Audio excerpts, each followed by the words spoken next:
Hello guys, welcome to my channel. Myself Jilik Dash and the name of my channel is Learning English. Today we are going to read about an eminent Bengali scientist, and this video is specially made for the students of class 7. First of all, I want to tell you that all of you have heard the name of some Indian scientists like Meghnad Saha, J.C. Bose, Prafullo Chandra Roy, Prashanta Chandra Mahalanovich, C.V. Raman. These famous persons, these famous scientists are the pride of India. They are our pride of Bengal. And today we are going to discuss about Sir J.C. Bose. Jagadish Chandra Bose. He was born in 1858 and died in 1937. And he was an Indian scientist who made significant contributions to many areas of science. He is well known for his work on the wireless transmission of information using microwaves. He also invented a device called a crescograph that could detect very small motions within plants. And he is the first who told that plants also react like human beings. He founded Bose Institute, a premier research institute of India. And I think you have guessed correctly. We are going to read J.C. Bose, A Beautiful Mind from your textbook, which is in chapter 9 and page number 87. So, I want to tell you that this text is not an autobiography, this is a biography. So, what is the difference between autobiography and biography? Autobiography মানে হলো আত্মজীবনী আর biography মানে হলো জীবনী। তো জীবনী আর আত্মজীবনীর মধ্যে পার্থক্য কি আশা করি তোমরা সবাই জানো। জীবনী মানে আমরা যখন কোনো বিখ্যাত ব্যক্তির সম্পর্কে লিখি, তার জীবন সম্পর্কে লিখি, তখন সেটা হয়ে থাকে জীবনী। মানে মনে করো এখন আমি যদি জগদীশচন্দ্র বসু সম্পর্কে লিখি, তার জীবন সম্পর্কে লিখি, তাহলে তখন কিন্তু সেটা হয়ে যাবে জীবনী, বায়োগ্রাফি। আর এখন যদি আমি আমার নিজের জীবন কাহিনী লিখি, তখন কিন্তু সেটা হবে অটোবায়োগ্রাফি। ঠিক আছে, আমার আত্মজীবনী হবে সেটা। তো আমাদের এখন যে টেক্সটটা পড়ার কথা, J C Bose a beautiful mind, এটা একটা বায়োগ্রাফি। তার মানে সেটা কিনা তার নিজের লেখা নয়, অন্য কেউ লিখেছেন। দেখা যাক কি আছে টেক্সটে, চলো শুরু করি। A biography is the life story of someone usually eminent. তাহলে বায়োগ্রাফি আমরা বলতে বুঝি যে সাধারণত কোনো বিখ্যাত ব্যক্তির জীবনী। The person may be alive or dead, হতে পারে সেই ব্যক্তি যার সম্পর্কে লেখা হচ্ছে সে জীবিত বা সে মৃত। Biographies are always written by somebody other than the person himself. তাহলে যেটা বললাম আমি, যে বায়োগ্রাফি কিন্তু কেউ নিজের বায়োগ্রাফি নিজে লিখতে পারে না, অন্য কেউ কারোর বায়োগ্রাফি লিখে দেবে।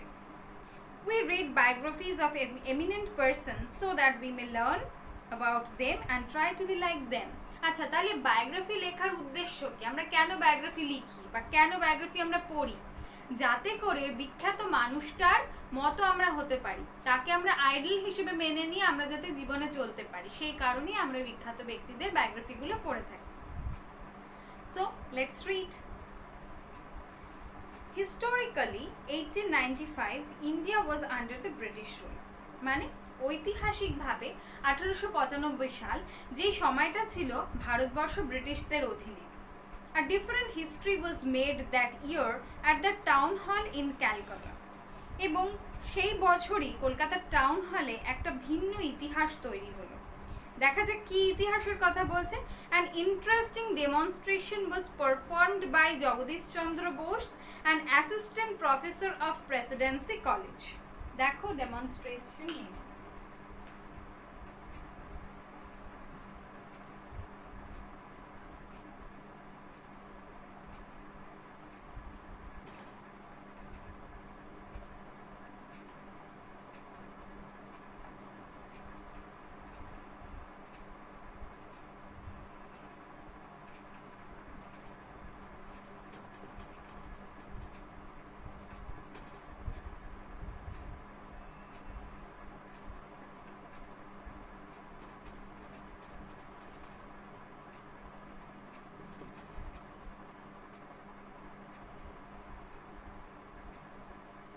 ডেমনস্ট্রেশন মানে হলো an activity that shows and explains how something works. কোনো বস্তু বা কিছু সেটা কিভাবে কাজ করে সেটা বোঝাতে আমরা যে পরীক্ষা নিরীক্ষা করি বা যেভাবে দেখাই সেটাকেই বলা হয় ডেমনস্ট্রেশন। তো জগদীশচন্দ্র বোস, যিনি কিনা ছিলেন প্রেসিডেন্সি কলেজের সহকারী অধ্যাপক, তিনি একটা ডেমনস্ট্রেশন দিলেন, একটা আকর্ষণীয় demonstration. Everyone was overawed when the electromagnetic waves traveled from the lecture hall to a third room about 75 meters away. Awed মানে হচ্ছে impressed, সকলেই অভিভূত হয়ে গেলেন, সবাই অবাক হলেন কি দেখে, যখন কিনা একটা ইলেকট্রোম্যাগনেটিক ওয়েভস, তড়িৎ চুম্বকীয় একটা তরঙ্গ, যেটা কিনা লেকচার হল থেকে 3টে রুম দূরে 75 মিটার দূরে একটা রুমে চলে গেল, মানে 3টে সলিড ওয়াল পাস করে গেল সেই electromagnetic wave. This wave pass through 3 solid walls, 3টে ঘর ভেদ করে যাওয়া মানে কি 3টে সলিড দেওয়াল ভেদ করে কিন্তু সেই ওয়েভটা গেল। This was a remarkable and path-breaking incident which paved the way for future research all over the world. দেখো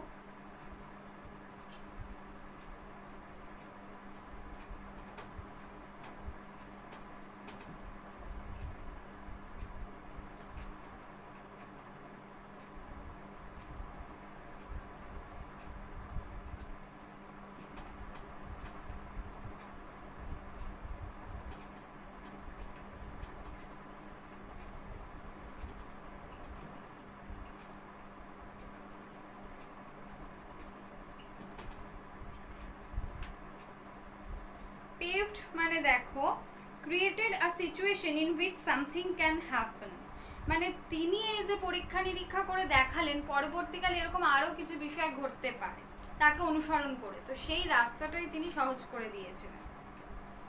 Born on 30th November 1858 at Bikrampur, now Munshiganj district of Bangladesh. 30শে নভেম্বর 1858-তে, যেটা কিনা বর্তমান বাংলাদেশের মুন্সিগঞ্জ এবং আগে তার নাম ছিল বিক্রমপুর, সেখানে তার জন্ম হয়। Jagadish Chandra Bose was a man of diverse talents. দেখো ডাইভার্স মানে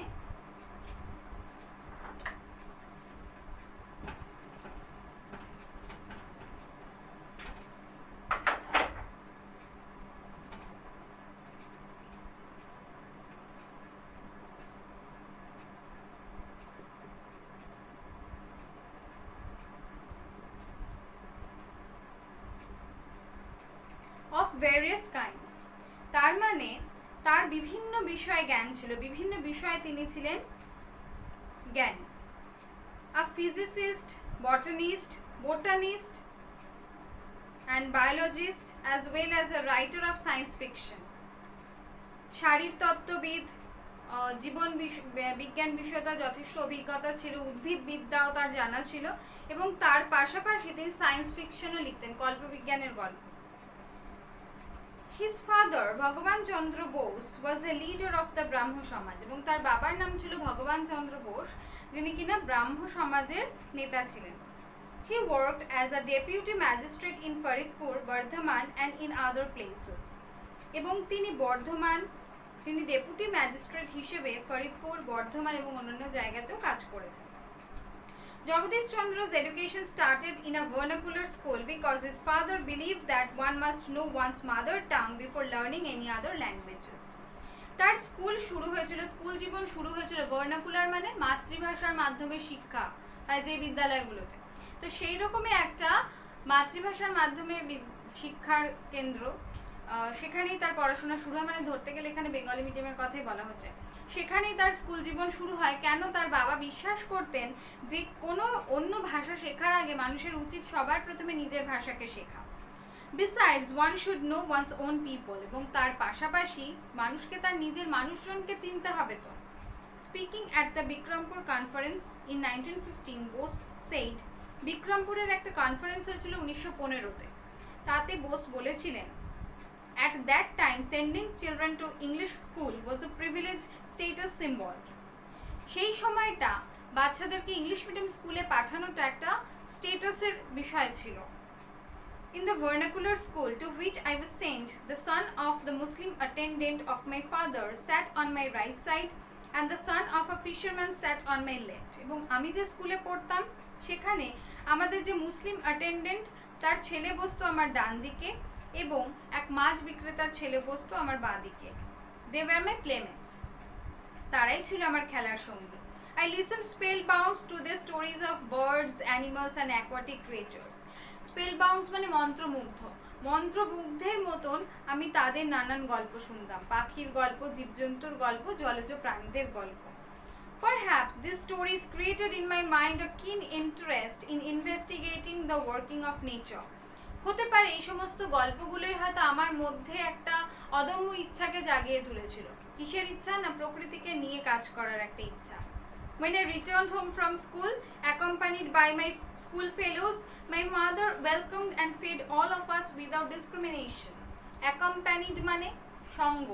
তাহলে এই বন্ধুদের সঙ্গ পেয়ে আমি স্কুল থেকে বাড়ি আসতাম, মানে একসঙ্গে তারা বাড়ি আসতেন এবং তার মা সমস্ত রকমের ভেদাভেদ ভুলে তাদেরকে একসঙ্গে খাওয়াতেন। ডিসক্রিমিনেশন মানে দেখো practice of treating somebody less fairly than others, বৈষম্য, সেই বিষয়টা কিন্তু তার মায়ের মধ্যে ছিল না। It was because of my childhood friendship with them that I could never feel that there were creatures who might be labeled as low caste. হতে পারে আমার ছেলেবেলার এই ধরনের অভিজ্ঞতার কারণেই কোনো নিচু জাতের প্রাণী বলে কিছু হতে পারে সেটা আমার মধ্যে আসেইনি। একটা জিনিস নোটিস করো, এখানে দেখো ক্রিয়েচার আর লো কাস্ট কথা দুটোকে কোটেশনের মধ্যে রেখেছে। তার মানে নিচু জাতের মানুষদেরকে কিন্তু মানুষ প্রাণী বলেই গণ্য করে না, ঠিক আছে? তাদেরকে কোনো গুরুত্বই দেয় না, তারা সমাজে অবহেলারই পাত্র। সেই কারণে উনি কোটেশনের মধ্যে কথাগুলোকে রেখেছেন। I never realized that there existed a problem common to the two communities, Hindus and Muslims. আমি তাই কখনোই এটা ফিল করিনি যে দুটো কমিউনিটির মধ্যে, দুটো ধর্মীয় সম্প্রদায় হিন্দু এবং মুসলিম, এদের মধ্যে যে কোনো রকম একটা সমস্যা থাকতে পারে সেটা কোনোদিন যেন আমি ভাবতেই পারিনি। In 1869, Bose joined Hare School and 6 years later he was admitted to St. Xavier's School in Calcutta. 1869 তিনি হেয়ার স্কুল জয়েন করেন এবং তার 6 বছর পর তিনি সেন্ট জেভিয়ার স্কুল কলকাতায় যেটা সেখানে তিনি ভর্তি হলেন। He passed the entrance examination and joined St. Xavier's College of Calcutta. Entrance মানে প্রবেশিকা পরীক্ষায়, কলেজে ভর্তির পরীক্ষায় তিনি পাশ করলেন এবং সেন্ট জেভিয়ার্স কলেজ কলকাতায় যেটা সেখানে তিনি ভর্তি হলেন। It was here that he came in contact with Jesuit Father Eugene Lafonte, who played a significant role in developing his interest in natural science. এবং এখানেই তার জেসুইট ফাদার ইউজিনি ল্যাফন্টের সঙ্গে আলাপ হয় এবং তিনি তার মধ্যে প্রকৃতি বিজ্ঞান বিষয়ে একটা অদম্য আগ্রহ জাগ্রত করতে সাহায্য করেছিলেন।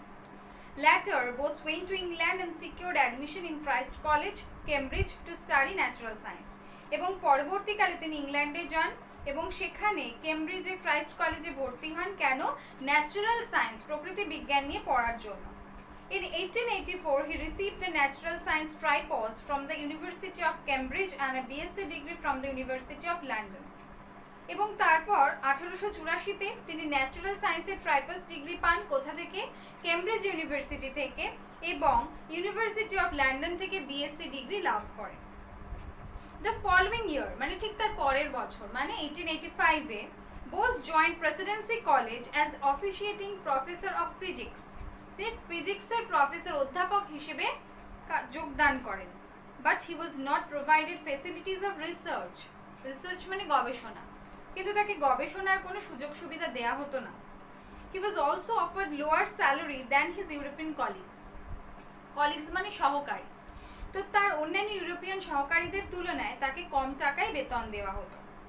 Bose had a remarkable sense of self-respect and national pride. কিন্তু তার মধ্যে সেলফ রেসপেক্ট, আত্মমর্যাদা খুব প্রবল পরিমাণ ছিল এবং তার পাশাপাশি ছিল দেশের প্রতি ভালোবাসা, দেশকে নিয়ে গর্ব। Therefore, as a sign of protest, he continued his teaching assignment for 3 years without accepting his salary. এবং সেই কারণে প্রতিবাদ স্বরূপ তিনি কি করেছিলেন? 3 বছর বিনা বেতনে, কোনো টাকা পয়সা নেননি, বিনা বেতনে তিনি শিক্ষকতা করেছিলেন। Finally, the director of public instruction and the principal offered him a permanent teaching post. এবং অবশেষে কি হয়?